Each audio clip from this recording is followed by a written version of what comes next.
بسم اللہ الرحمن الرحیم۔ السلام علیکم دوستو، امید کرتا ہوں سب بھائی خیر و عافیت سے ہوں گے۔ اللہ تعالیٰ آپ کو خوش رکھے، آمین۔ دوستو، اگر آپ میرے چینل پر نئے ہیں تو میرے چینل کو سبسکرائب کریں اور کمنٹ میں اللہ کے ناموں میں سے ایک نام ضرور ٹائپ کریں، شکریہ۔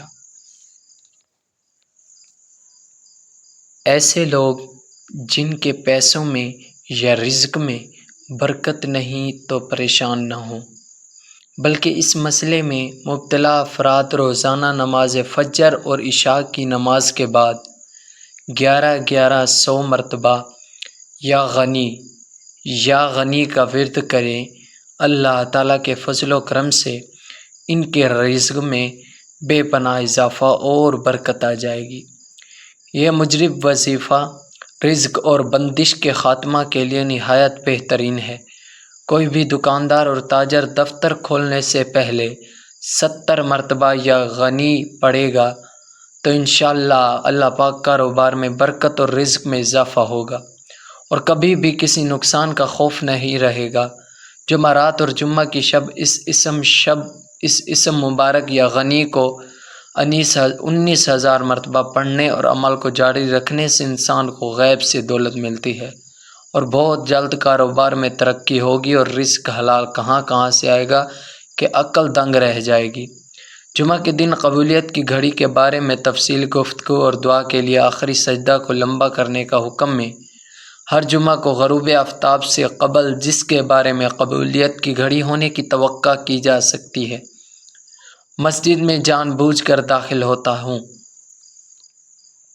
اور اللہ کے لیے 2 رکعت نماز تحیۃ المسجد عطا کرتا ہوں، پھر دوسری رکعت کے آخری سجدہ کو غروب آفتاب تک لمبا کرتا ہوں اور اس دوران سجدے کی حالت میں دعا ہی کرتا رہتا ہوں یہاں تک کہ مغرب کی اذان ہو جاتی ہے، کیونکہ جمعہ کے دن آخری لمحات میں قبولیت کی گھڑی پانے کا اچھا موقع ہوتا ہے اور قبولیت کے امکانات مزید روشن کرنے میں سجدے میں دعا مانگتا ہوں۔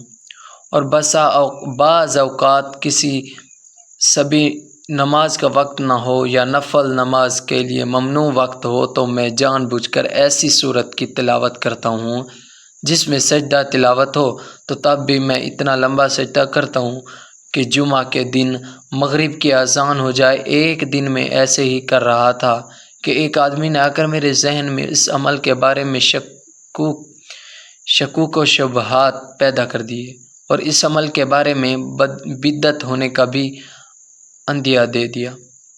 تو کیا میرا یہ عمل بدعت ہے؟ حالانکہ میری نیت یہی ہے کہ جمعہ کے دن آخری لمحات میں قبولیت کی گھڑی تلاش کی جائے اور میں سجدے کی حالت میں اللہ سے دعا مانگوں، تو اس طرح قبولیت کے لیے 2 امکانات ہوں گے۔ اس عمل کے لیے میری نیت یہ ہے کہ قبولیت کی گھڑی تلاش کروں۔ علماء کرام نے جمعہ کے دن قبولیت کی گھڑی کو متعین کرنے کے لیے متعدد اور مختلف آراء دی ہیں۔ ان تمام آراء میں دلائل کے اعتبار سے ٹھوس 2 اقوال ہیں۔ نمبر 1، یہ گھڑی جمعہ کی اذان سے لے کر نماز مکمل ہونے تک ہے۔ نمبر 2، عصر کے بعد سے لے کر سورج غروب ہونے تک ہے۔ ان دونوں اقوال کے بارے میں احادیث میں دلائل موجود ہیں اور متعدد اہل علم بھی ان کے قائل ہیں۔ پہلے قول کی دلیل ابو موسیٰ شعراء رضی اللہ عنہ کی حدیث میں ہے کہ وہ کہتے ہیں کہ میں نے رسول اللہ صلی اللہ علیہ وسلم کو جمعہ کے دن قبولیت کی گھڑی کے بارے میں کہتے ہوئے سنا۔ یہ گھڑی امام کے بیٹھنے سے لے کر نماز مکمل ہونے تک ہے۔ اس موقف کے قائلین کی تعداد بھی کافی ہے، چنانچہ حافظ ابن حجر رحمہ اللہ کہتے ہیں سلف صالحین کا اس بارے میں اختلاف ہے کہ کہاں دونوں میں سے کون سا قول رجوح ہے۔